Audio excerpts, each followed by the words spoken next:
I came to the hospital because I had shortness of breath. I was not breathing well. I just had my baby shower. My feet are swollen. I couldn't breathe. I had to come up here. I get admitted to the ER, and they send me over to the ER for pregnant women. And shortly after, I'm told that they're gonna induce me today instead of next week. We didn't bring anything. We did not bring a hospital bag. We don't have nothing. We don't have anything but the clothes on our back. And I'm so upset. I feel like a failure. I feel like, it's just the worst. I really wasn't expecting this to happen, but hey, it's gonna be a birthday party soon, so just gotta take the bull by the horns and push through this, literally.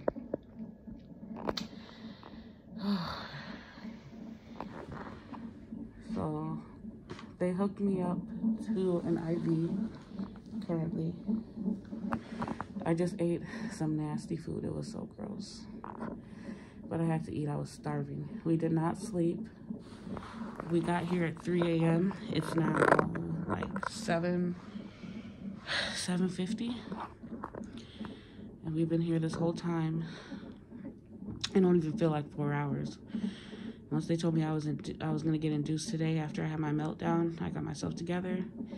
I took a COVID test, and I'm waiting for those results to come back.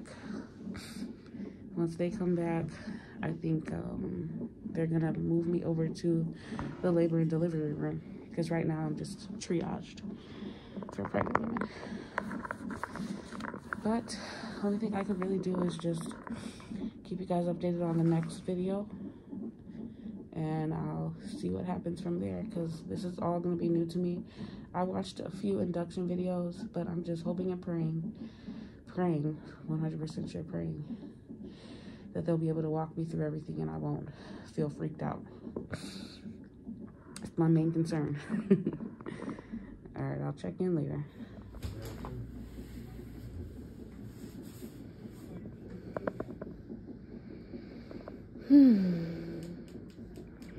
In a room now.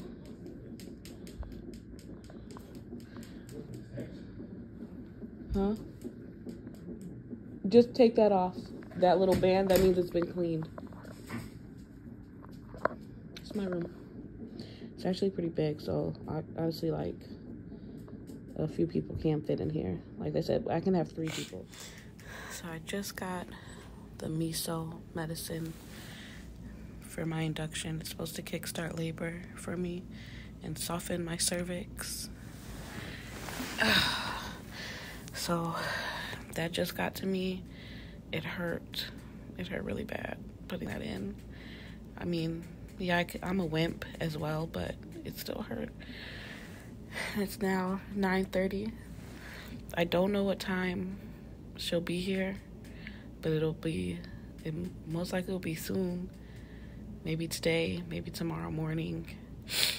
I'm just gonna try to get a nap in because I've been up for over 24 hours. Do not want to be up any longer. Excuse the hair. I'm in so much pain. Not breathing well. These cervical checks are no joke. They hurt so bad. They hurt. Everything hurts. It's not for the weak. And I'm so like dehydrated. I just feel really dehydrated no matter how much I drink. And I'm just waiting on Mel to get back so he's grabbing our stuff. Hopefully he could help me through this, but I'm definitely getting the epidural. I'm gonna have them after I get this check done. They're gonna put the epidural in because no. My friend just got here with my pot belly. It's 7:47. I haven't ate since like 5 o'clock this morning. They gave me the clear to eat. Tyresha brought me my food. She's also pregnant. I don't know how we managed to do this at the same time, but you know, just always worked out like that. Some way, somehow. So I really wasn't feeling well. The whole reason why I came to the hospital originally was because I couldn't breathe. I was having a really hard time breathing. So I took a test and it came back positive for RSV, which is terrible timing. Such terrible timing. But it's okay for me. It's just a cold for me. For the baby, I just have to wear a mask around her. And I have to make sure, I have to clean my hands before I touch her. And they just broke my water. I'm at 5 centimeters. They just broke it. So I didn't really feel anything. It just felt like a little pinch or whatever, maybe. Just some pressure. And my parents are on their way up here now. I'm just chilling. I'm hungry, but I'll just wait. I'm not sure how much longer I have to till I actually give birth, but breaking the water should speed it up, and she should be coming pretty soon. Don't know when, but I guess we'll just see.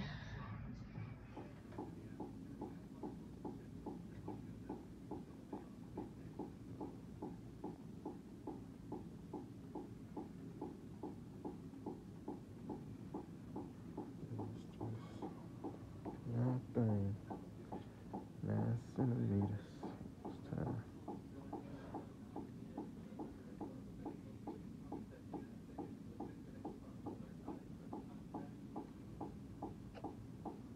Hold your breath. 5, keep going. 6, 7, 8, 9, 10. Good. Deep breath out. Do the same thing. Try and sit up a little bit. And go. 1, Use your chest. 2, Keep going. there you Harder, go. push. 4, Yes, that's it. That's it. That's it. Good. 7, Good job. 8, 9, 10. Good. Deep breath again. And one more. Deep breath in and push. 1, Good. Chin to your 2, chest. Chin to your chest. 3. Good. That's it. Keep going. 5, Harder. Good. That's 7, perfect. That's perfect. That's 8, perfect. 9, 10. Good Good job. job. You're moving the baby's That was head. great. You're doing really Just well. the videotaping is allowed. No videotaping, Dad.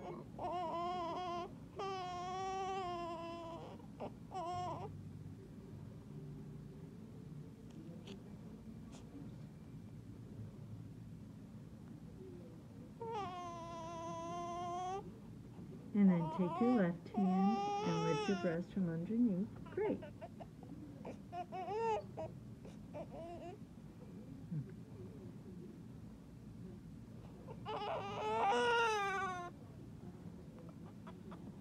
Let's lay her on your chest and do some skin to skin till she's a little bit more showing signs that she's... So right now, baby is sleeping, and look at this. Is my mask on backwards? Let me find out. It's on backwards. So the baby's sleeping. I'm gonna be getting discharged soon. Actually, we're all gonna be getting discharged pretty soon. The fight is finally over. And it's been a hell of a week, to say the least. I don't even know where to begin. I just know I'm happy to be getting out of here and finally go home and get baby situated in her area, because she's gonna have her area in the room, in the living room. And shoot, even when I'm cooking in the kitchen, I'm gonna probably bring the swing in there and have her sitting in her little swing so she can watch me, make sure that I'm good, you know, at all times. She gotta make sure I'm good. And I'm gonna be able to see my dog.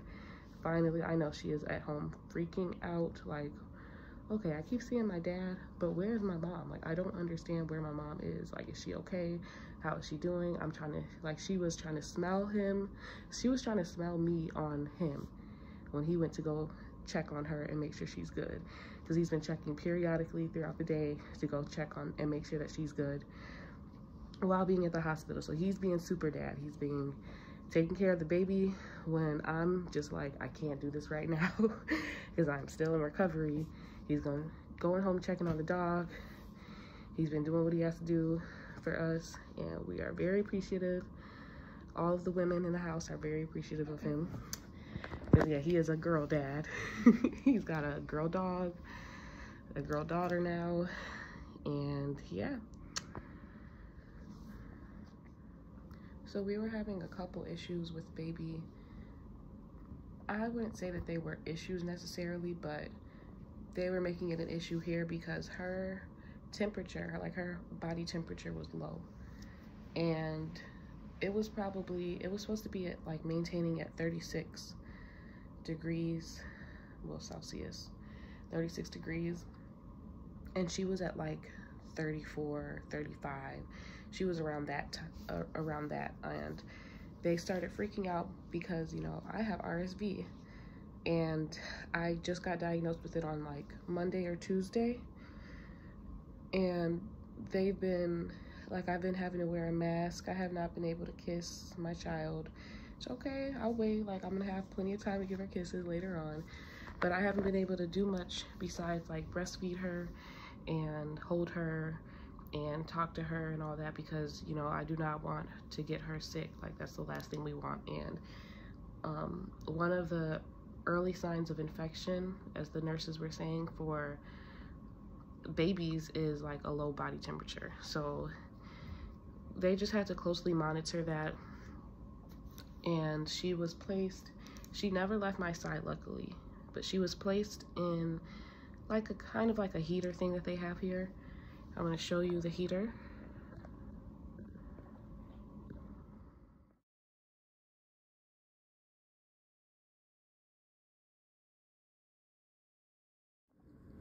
So they just put her bassinet over this wheel, over this thing here.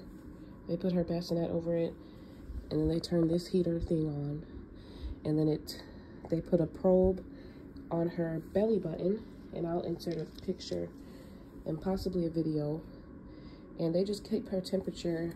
They watch her temperature, and anytime it's low, or when it gets low, they come and the machine beeps and it says check on baby.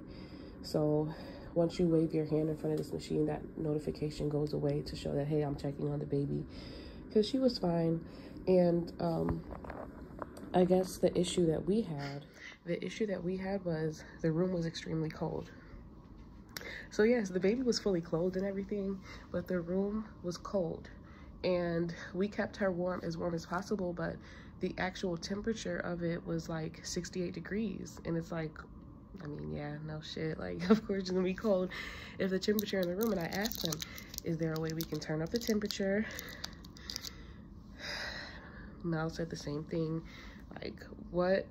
He's like, why can't they turn this heat off, or turn the heat up and keep her out of this? Because there was also this issue of this fan thing, or this air thing being up here. It's like she's literally directly under there. You guys can see how it looks. Like, if you can see the machine, and then right above it is that thing. So it's like, come on now. She wasn't, I do not think she was cold. I don't think she had an infection, anything like that. I'm not a doctor, not a nurse. I know that they're looking out for stuff like this. I was not upset for them for looking out for my baby. Like, there's no doubt about it. I was not upset about that. I was just more upset that nobody was really looking at like, you know, bringing common sense into this. And I mean, we kept her under that heater for probably like 2 hours, and her temperature went back to what it was supposed to be. And then after that, her temperature hasn't been down since. And we noticed too that the heat in here, or the air in here, said that it was at 76 degrees. I'm sorry, the temperature in here was showing at 76 degrees. I'm like, that's how it should have been in the first place. She wouldn't have been cold like that if it was kept like that. So it was a little nerve-wracking. But just let me know down below if you guys have ever had an issue like that when you are in the hospital about to deliver or after the baby, when you're in postpartum recovery and all that. If anyone's ever been concerned about the baby's body temperature being low, because it was all new to me, and I just wanted to see what, like, I don't understand what the big issue is. I didn't want to start Googling stuff or start freaking out about things, but you just always got to be careful. And I appreciate the nurses for being on top of it, because the nurse that I had at that time, she was not playing around. She was like advocating for Michaela, so that's still good. So the hematology nurse just left, and her and my OB were concerned about the shortness of breath that I had. And when I initially went in on Sunday, I was having shortness of breath. I had swollen feet. I just threw that in there, told them, like, yeah, my feet are really swollen. Like, I just had a baby shower, all that. But I couldn't breathe. It was really, really hard for me to breathe.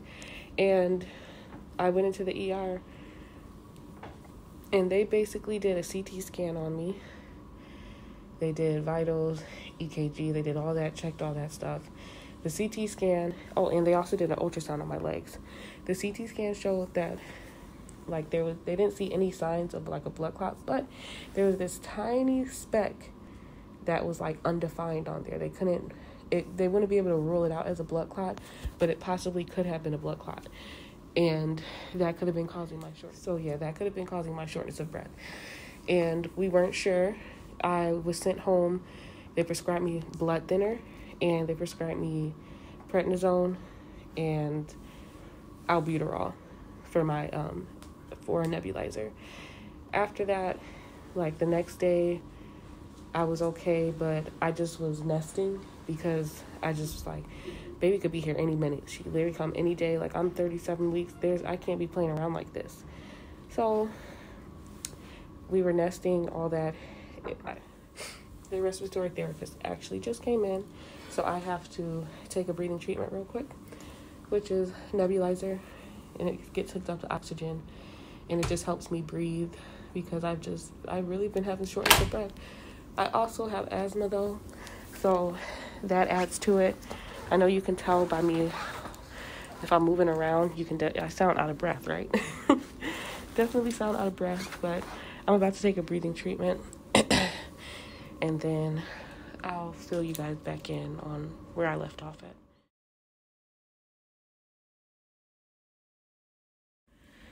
So, like I was saying, we were nesting, and then I went to go lay down, and it was like, I was just tossing and turning the whole night. I'm like, okay, it's probably just because my belly and stuff. Like, I've been moving around a lot. I just had the baby shower literally the day before, or a couple days before. Like, that's all it is. Like, you're fine. But it got to like 3 a.m. and then I just felt like my breathing just got worse and worse, and I can't breathe. Like, it was like that. So I just immediately, I start putting my clothes on, and then I go into the living room, and I tell Mel, and Ruth followed behind me. I was like, we need to go to the hospital. I'm not going to be able, I'm like, I can't do this. Like, I can't breathe like this. So he's like, let's go. Let's get out of here. So we didn't pack anything, no bag, no nothing like that. I just clothes on my back and my purse. I didn't have a hospital bag. No, I didn't have anything. I had absolutely nothing ready. I didn't have a bag. I didn't have clothes. I didn't have any of my hospital. I didn't have anything. Like I said, I walked out with the clothes on my back. I didn't have anything. And I was just so upset. Like, I immediately just started crying. Just immediately started crying. And they're like, what are you crying for? Like, it's gonna be a birthday party. What are you crying for? This is not this. You should be happy. I'm like, I'm not ready. I just felt like a failure. I just felt like I didn't have the stuff ready for my daughter. Like, I'm over here acting like this is nothing. Like, oh, this is just whatever. Like, I just felt really bad. And when it comes down to it, all of that stuff doesn't necessarily matter.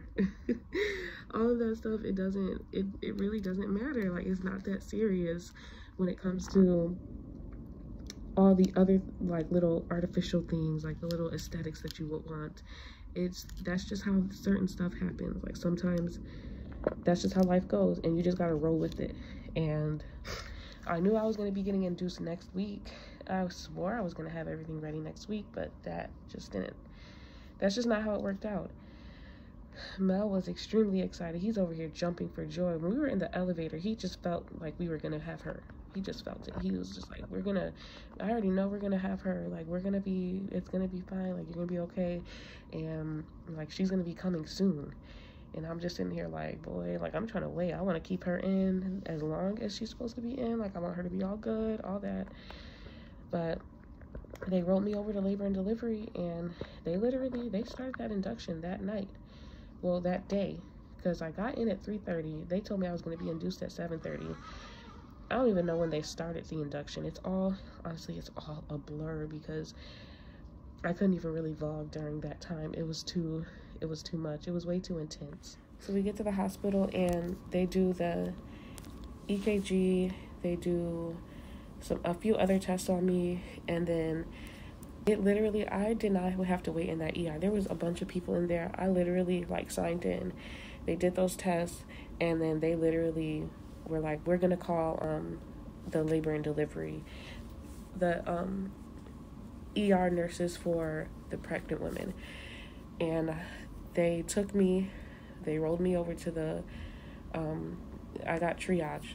They rolled me over there and they told me that we're gonna do some tests on you, take your vitals, check on the baby. They said the baby's doing fine, but we're gonna contact your doctor to see what he wants to do. And I'm just like, okay. And next thing I know, somebody's coming in the room and they're telling me that I'm gonna be induced. And I was like, what?